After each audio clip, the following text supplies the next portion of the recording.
ভক্ত মণ্ডলীর বাবা এবং যোগমায়া স্বরূপিণী মায়েরা, আপনারা যারা বসে আছেন, আপনি দেখতে পেয়েছেন যে আমার এখনই আশীর্বাদ করে গেলেন, এটি আমার গুরুদেব। আমি ওনার আশীর্বাদ নিয়ে আপনাদের কাছে এসেছি বাবা। তাই ওনার গুরুদেবের আমার কোটি কোটি প্রণাম এবং ধন্যবাদ জানাই। তাই বলছি মা, এমনি ভাবে আমরা এই মনুষ্য জন্ম পেয়েছি, আমরা খুব সহজ ভাবে পাইনি বাবা। এই মনুষ্য জন্মে পেতে গেলে আমাদের অনেক কিছু পরীক্ষা দিতে হয়েছিল।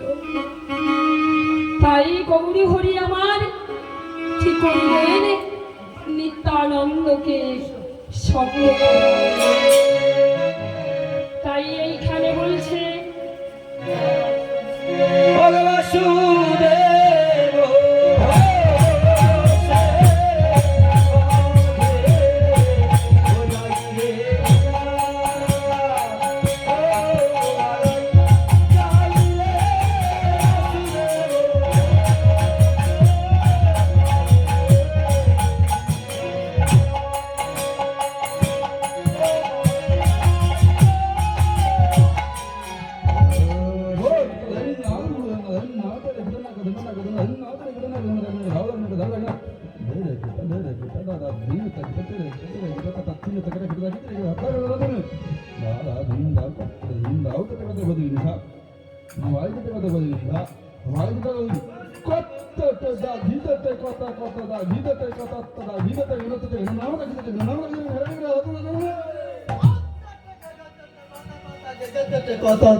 সদো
যাই রে আমার গোবিন্দ লীলা বলি হরি এতক্ষণ আমরা কোথায় ছিলাম? এতক্ষণ আমরা ছিলাম নবদ্বীপের মাঝে। এবার আমরা সবাই মধুময়ী মধুর বৃন্দাবনে যাব। আমার সাথে কি আপনারা যাবেন? হাত তুলুন, সবাই একসাথে আমরা যাব। আমার বৃন্দাবন মথুরা চলো নবদ্বীপরা নবদ্বীপরা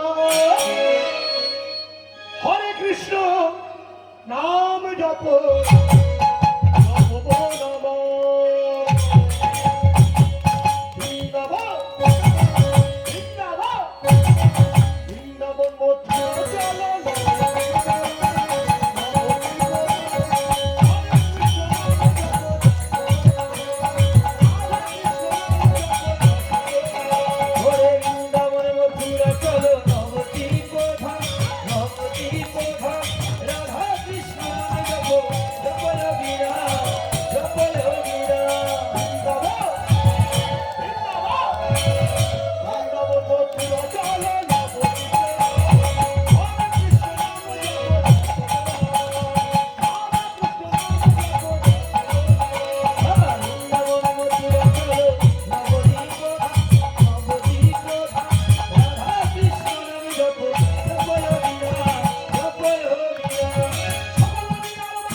করতল বাজাইয়ে হরে কৃষ্ণ দাস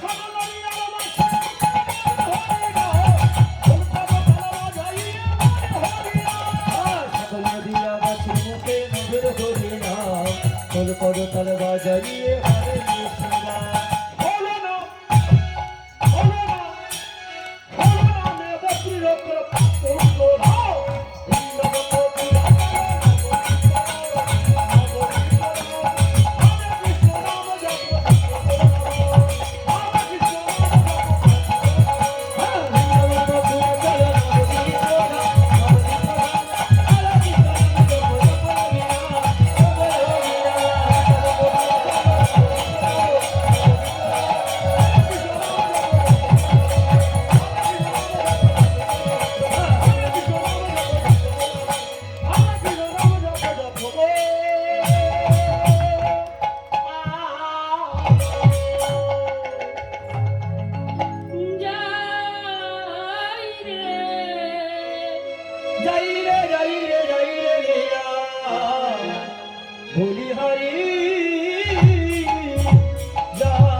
সেই মধুময় মধুর দুপি মধুর বৃন্দাবনে।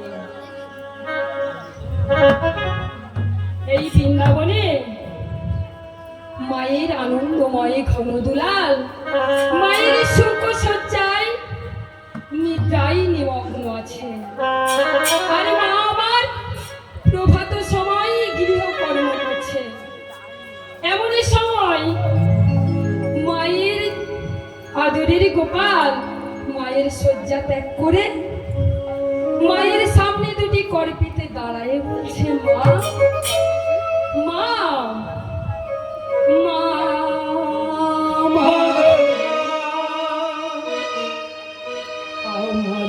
আমার ঘরে ক্ষুধার নলে জঠোর জলে আমায় খেতে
ওগো শ্রীরাম সুদাম এসে দাঁড়ায়ে আমায় খেতে দাও।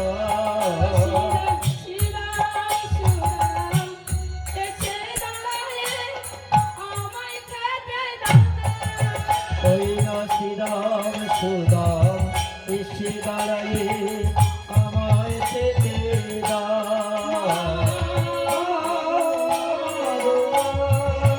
আমার বাড়ি ভরা ক্ষুধার জলে যতরি জলে আমায় খেতে দাও। আমায় খেতে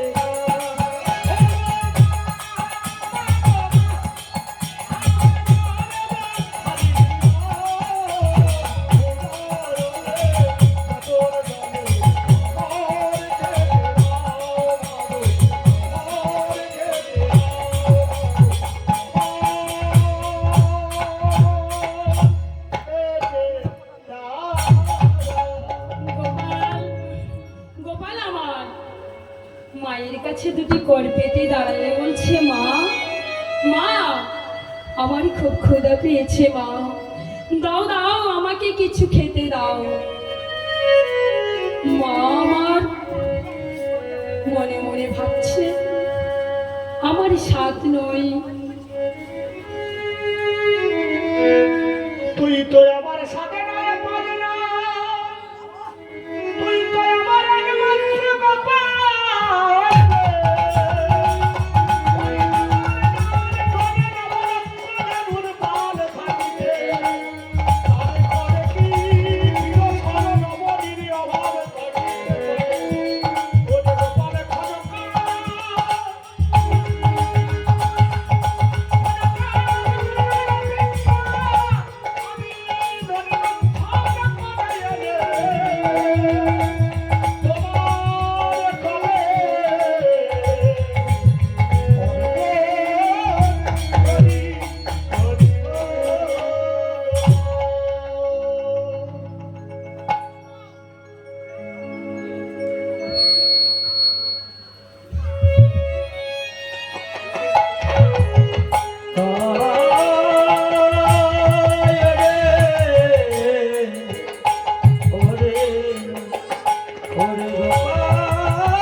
মা যশোমতী আমার।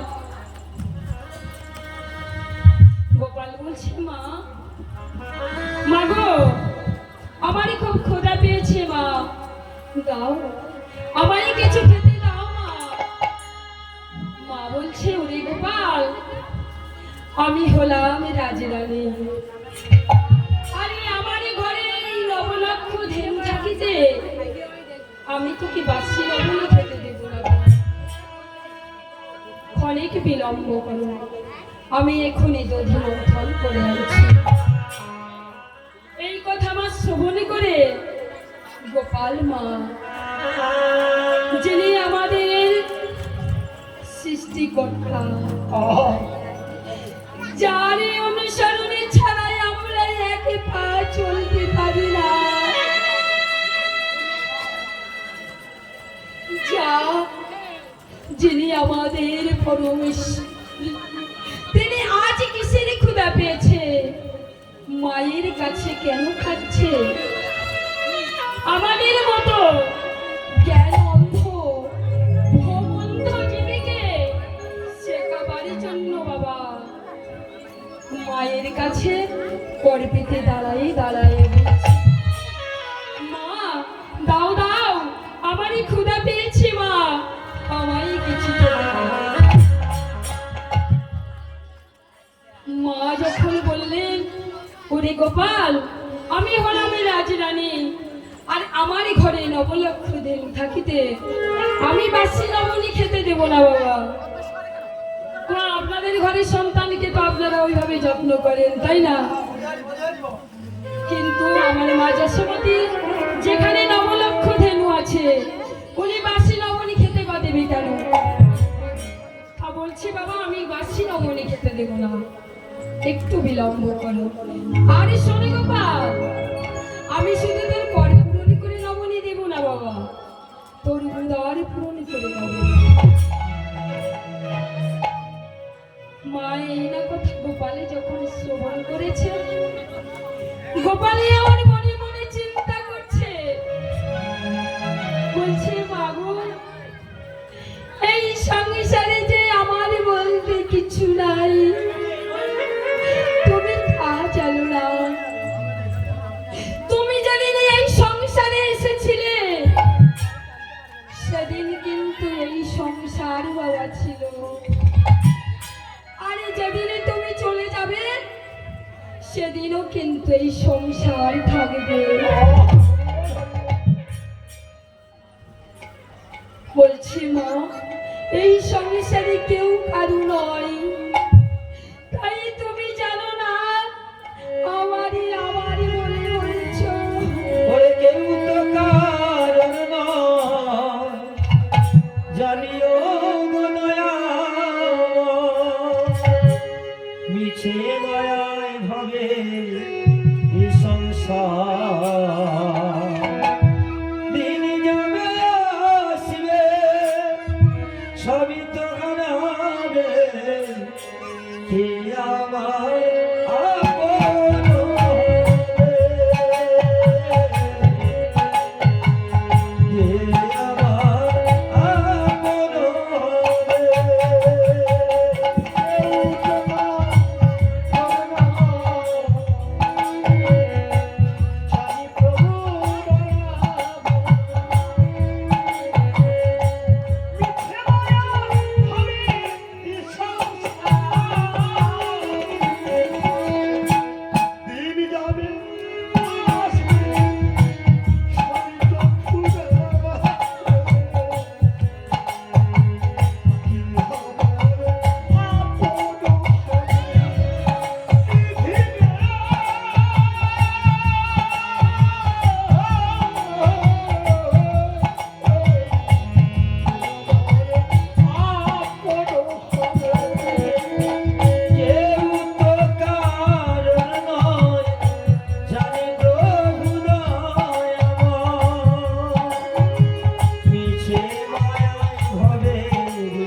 এবং আমার এই ভক্ত মণ্ডলী বাবারা, আমি যে কথা বলতে গিয়ে আমি ওখান থেকে একটু সরে এসেছিলাম। আমারই খুবই গৌরব হয় এই মাটিতে জন্মগ্রহণ করে। কেন যেন ভক্তবৃন্দের কাছে অনুরোধ, আপনারা পাড়ার শেষের দিকে দেবেন, এখানে রেখা হচ্ছে, বুঝতে পারছেন তো, সময় খুব কম আছে, শেষের দিকে দেবেন। বাবা, আমি যখন এই সকালবেলা আমার একটি দোকান আছে, আপনারা জানেন, আমি যাই আবার বিকালে যাই। কিন্তু আপনাদের মতো মা বোনেরা সবাই দেখি পরিবাসন করেন বাবা। এইটা আমাদের দেশে, আমাদের গ্রামে আমি দেখলাম, এটা আমার দেখে খুবই ভালো লাগে। আমারই তখন এই গর্ব হয় এটা, যেই মাটিতে আমি জন্মগ্রহণ করেছি, সঠিক কৃষ্ণ ভক্ত মাটিতেই জন্ম।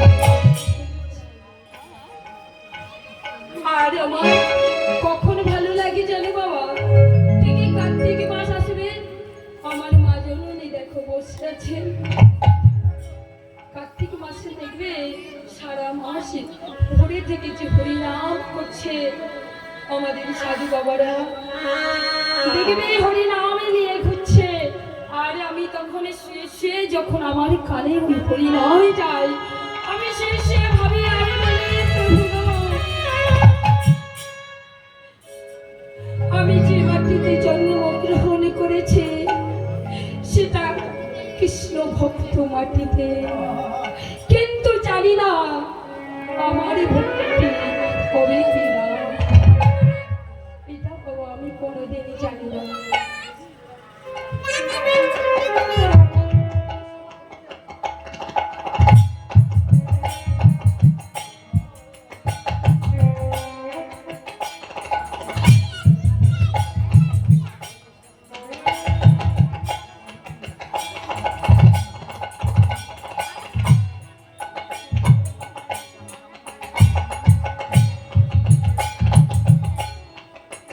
হরে কৃষ্ণ, হরে কৃষ্ণ, কৃষ্ণ কৃষ্ণ, হরে হরে,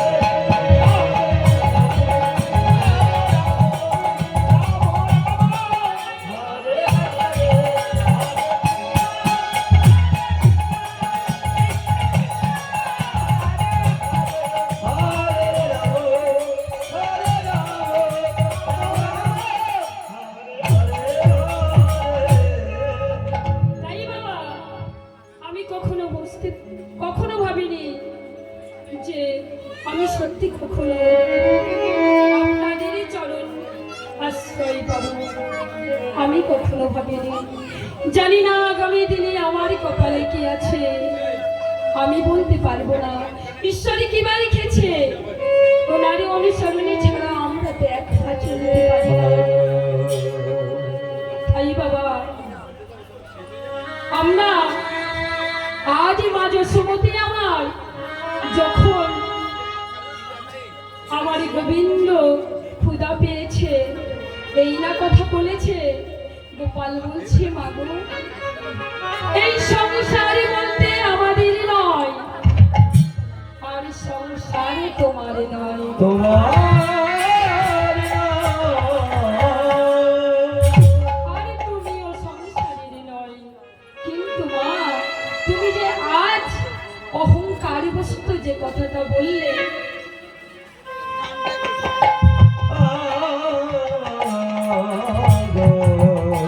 অহংকারে বশত যে কথাটা বললে, আমি যদি তোমার অহংকার বুঝি না দেই, তাহলে এই কলির জীব এরা আমাকে ভগবান বলে মানবে। তাই বলছে,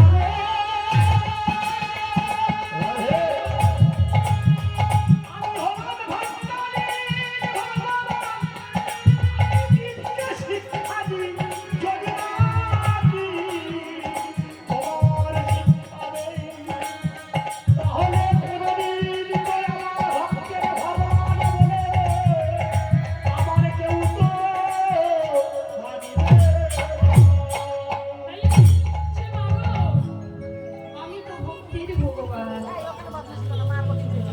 জীবকে শিক্ষা দিই।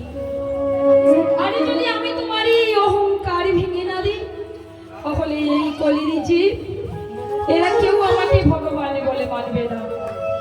আমি যদি এখানে দাঁড়িয়ে বলি আমি তোমাদের কৃষ্ণ, তোমরা মানবে? মানবে না। কেন? ভগবানের কর্ম ভগবানকে করতে হবে। তাই ভগবানই বলছে আমি যদি তোমার অহংকার না ভেঙে দিই, তাহলে তুমি এই কলির জীবকেও আমাকে ভগবান বলে মানবে। তাই গোবিন্দ আমার মায়ের কাছে বলছে, মা মা আমার এই উদারি পূরণে করে নবনী দিতে হবে না মা, আমার এই দুটি করে পূরণে করে নবনী দাও। মা যশোমতী